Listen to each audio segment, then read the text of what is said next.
So hello everyone, welcome back to my YouTube channel again. और आज की video में हम लोग जो बैक्टीरिया डिस्कस करने वाले हैं दैट इज़ कॉर्नीबैक्टीरियम डिप्थेरिया, जो कि मेनली डिप्थेरिया या फिर डिप्थेरियल फीवर कॉज करने में जो है वो पैथोजेनिसिटी जो है बॉडी में क्रिएट करता है। That is a Corynebacterium diphtheria. Okay, so let's start the video. सबसे पहला आता है कॉर्नीबैक्टीरियम डिप्थेरिया की मॉर्फोलॉजी। ठीक है, तो मॉर्फोलॉजी के अंदर एज आई सेड के 5 पॉइंट जो होते हैं हमारे स्केनिंग, शेप, कैप्सूल, स्पोर और मोटिलिटी। ठीक है, जब हम बात करते हैं स्टेनिंग की, it is a gram of positive bacteria. Okay, तो we are discussing the gram positive bacteria. पिछले जितने भी हम लोगों ने बैक्टीरिया डिस्कस किए हैं, either it is a staphylococcus, either it is a streptococcus, either it is the streptococcus pneumonia, streptococcus pyogenes. ठीक है, it is a gram positive bacteria, this is also the gram positive bacteria.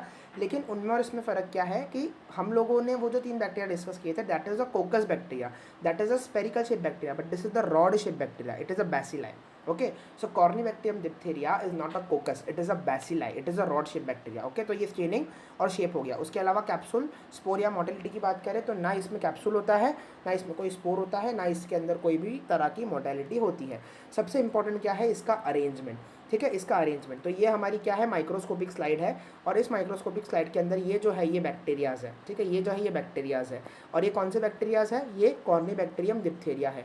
तो हम लोगों को इसका arrangement mainly किस तरीके से दिख रहा है, हम लोगों को इसका arrangement mainly we K L appearance में दिख रहा है आपको, वी के एंड एल अपीयरेंस। अब ऐसा अपीयरेंस इनका क्यों है, क्योंकि ये जो बैक्टीरियाज है ना वो एक दूसरे के साथ फ्यूज्ड है। So if you can observe, so यहाँ से देयर इज अ फिजन, यहाँ से देयर इज अ फिजन, यहाँ से देयर इज अ फिजन, यहाँ से देयर इज अ फिजन। तो during the time of the binary fission, जो कॉर्नीबैक्टीरियम डिप्थेरिया होता है, it will B fuse with each other during the time of the binary fission. जब binary fission करता है ये बैक्टीरिया, तो ये बैक्टीरिया एक दूसरे के साथ इस तरीके से यहाँ पे कंबाइन हो जाता है, और इसके वजह से इसके अंदर इस तरीके का अरेंजमेंट आता है, that is also called as a B K L shape arrangement. और इसके एंड के ऊपर आप लोगों को ये जो ब्लू स्ट्रक्चर दिख रहा है ना, it is called as metachromatic granules. ठीक है, ये जो ब्लू कलर का स्ट्रक्चर दिख रहा है बैक्टीरिया का एंडिंग्स के ऊपर, it is also called as a metachromatic granules. ठीक है, तो आप लोगों को ये बात क्या है वो ध्यान रखनी है। ठीक है, अभी ये जो V K L shape arrangement है बैक्टीरिया का, this is also called as a Chinese letter arrangement. Chinese language होती है, चाइनीज लैंग्वेज भी कुछ इस तरीके से लिखी जाती है जिसके अंदर मेनली जो है we K L English letters जो है वो अपीयर होते हैं। सो this is the microscopic slide, और इसके अंदर हमारे पास क्या है, चाइनीज शेप अपीयरेंस या फिर we K L shape appearance जो है ये बैक्टीरिया का है। ओके, तो इंपॉर्टेंट एमसीक्यू इसमें क्या आता है, इंपॉर्टेंट एमसीक्यू इसके अंदर आता है कि which bacteria showing the V K L arrangement और Chinese letter arrangement in the microscopic slide. तो ये माइक्रोस्कोपिक स्लाइड है, बट इसके अंदर कौन सा ऐसा बैक्टीरिया है जो ऐसे we K L shape arrangement दिखाता है या फिर चाइनीज लेटर शेप अरेंजमेंट दिखाता है, it is a Corynebacterium diphtheria. Very important. Okay, so this is all about the morphology and the appearance of this particular bacteria in the microscopic slides. Okay, now let's understand the virulence factor of this bacteria. ठीक है, तो ये क्या mainly cause करता है, diphtheria cause करता है, और वेरुलेंसी के अंदर ये क्या करता है, एक टॉक्सिन रिलीज करता है। अभी ये जो बैक्टीरिया होता है ना, ये मेनली एक्सोटॉक्सिन मतलब क्या, कि for example this is the bacteria and this bacteria is releasing the toxins outside and then it will be cause the action on the particular target organ. This is called as the exotoxin concept. अब ये जो toxin है इसमें mainly 2 सब units होते हैं। ठीक है, जो पहला सब यूनिट होता है उसका नाम होता है the subunit number A, और जो दूसरा सब यूनिट होता है that is called as the subunit number B. अभी जो सब यूनिट ए है, ये सब यूनिट ए है, इसका काम क्या होता है, एंजाइम सीक्रेट करना। इसका काम क्या होता है, एंजाइम सीक्रेट करना। और ये जो बी सब यूनिट है, इसका काम क्या होता है, बाइंडिंग।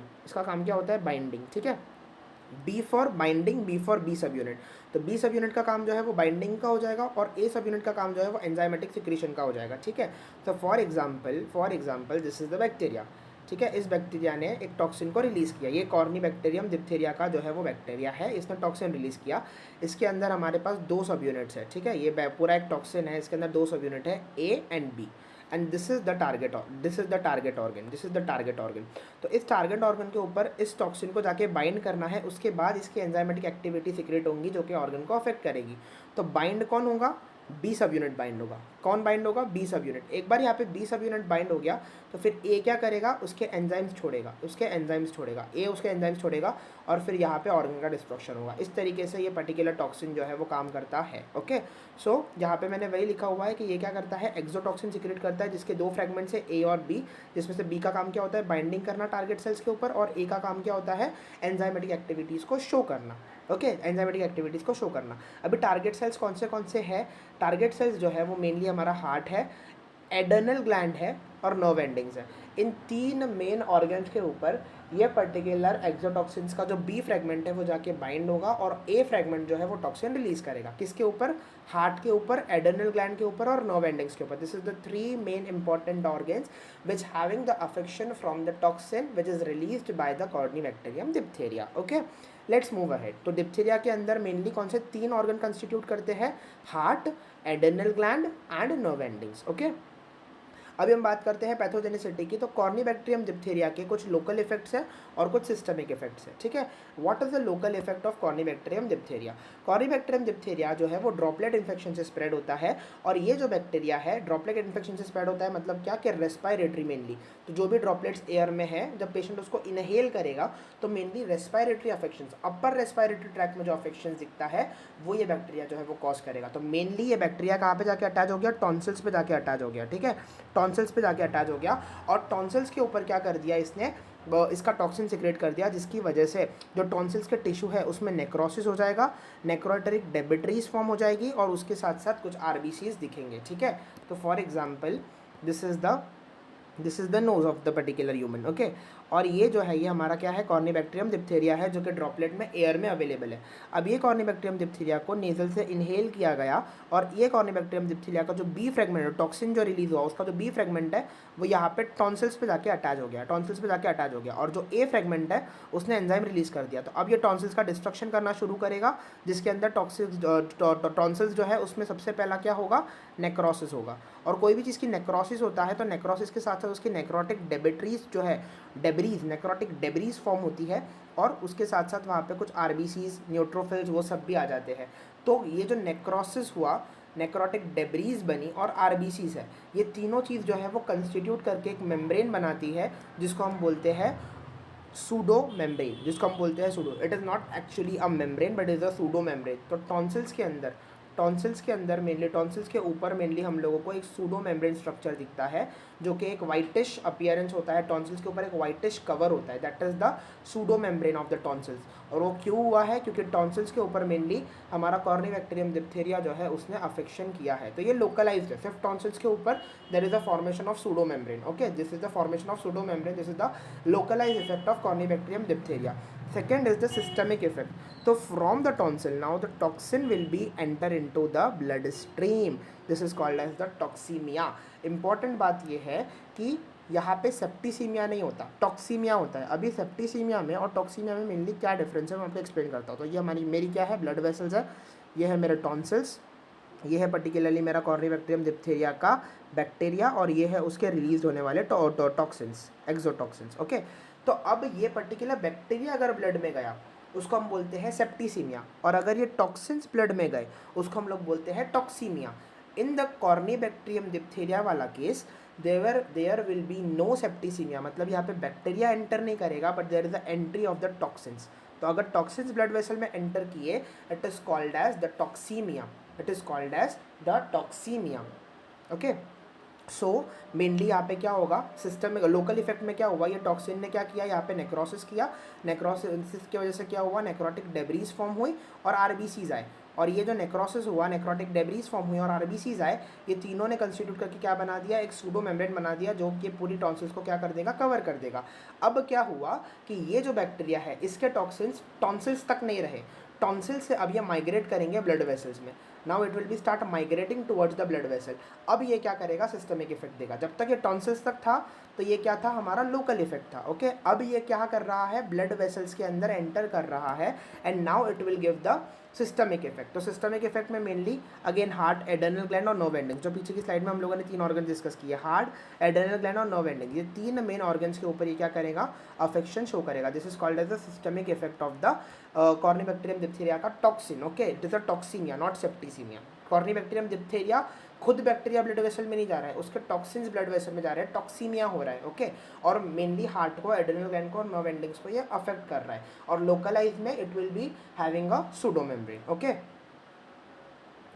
तो this is mainly the local effect which is pseudomembrane formation, or systemic effect which is having the three organ affections of the Corynebacterium diphtheria. Okay, let's move to the complication. सबसे पहला complication है asphyxia. Asphyxia का मतलब क्या होता है? There is a dizziness, there is कि भैया बंदे से सांस नहीं लिया जा रहा, ओके। क्यों सांस नहीं लिया जा रहा? क्योंकि हम लोगों ने अभी लोकल इफेक्ट में पढ़ा कि जो बैक्टीरिया है वो टॉन्सिल्स के ऊपर क्या बना देगा? सूडो मेम्ब्रेन बना देगा। ये सूडो मेम्ब्रेन जो है वो एयर के लिए एक ऑब्स्ट्रक्टिव पाथवे बन जाएगा। समझ में आया? तो फॉर एग्जाम्पल यहाँ पे इन्हेलेशन हुआ, ये टॉन्सिल है, यहाँ पे बन गया सूडो मेम्ब्रेन, ठीक है। तो ये एयर का जो पैसेज है ना रेस्पिरेटरी ट्रैक का, ये ब्लॉक किसने कर दिया? सूडो मेम्ब्रेन ने ब्लॉक कर दिया। बिकॉज ऑफ दिस जो बंदा है वो सांस नहीं ले पाएगा and it will cause the asphyxia. तो ये पहला कॉम्प्लिकेशन है जिसकी जो सूडो मेम्ब्रेन की वजह से एस्फिक्सिया कॉज हो रहा है, ठीक है। Second is cardiovascular diseases, cardiopulmonary disease, cardiovascular diseases, क्योंकि ये बैक्टीरिया क्या कर रहा है? हार्ट पे एक्शन कर रहा है, ठीक है। And it will also called as the it will also cause the post diphtherial paralysis, post diphtherial paralysis क्योंकि इसकी नर्व एंडिंग्स के ऊपर भी एक्शन है, एड्रेनल ग्लैंड, नर्व एंडिंग्स और हार्ट के ऊपर एक्शन है, ठीक है। तो नर्व एंडिंग्स पर जो एक्शन है वो क्या करेगा? मेनली जो ऑक्यूलर नर्व है, मेनली कौन सी नर्व है? ऑक्यूलर नर्व जो है वो मेनली इन्वॉल्व होती है, जिसकी वजह से there will be the paralysis of that particular nerve, that is the ocular nerve, okay. The ocular nerve की there is a paralysis and it is also called as the post diphtherial paralysis, क्योंकि एक तो वो diphtheria के bacteria के toxin की वजह से हुआ है, और उसका बाद में पहले जो उसका इन्फेक्शन है वो टॉक्सिन्स पे हुआ ना, कॉम्प्लिकेशंस में it will cause the paralysis. तो it is the post diphtherial paralysis, okay. This is all about the complications. So this is all about the Corynebacterium diphtheria, in which we have discussed the morphology, the arrangement, किस तरीके से Chinese letter arrangement है, then the virulence factor, how the toxin will be affecting, कौन से main 3 organs है जिसपे Corynebacterium diphtheria affect करेगा, और व्हाट इज द पैथोजेनेसिटी, जिसमें what is the local effect of Corynebacterium diphtheria, what is the systemic effect of Corynebacterium diphtheria, and finally what are the complications which will lead to the severe infection of this Corynebacterium diphtheria bacteria, okay. This is all about today. Thank you so much.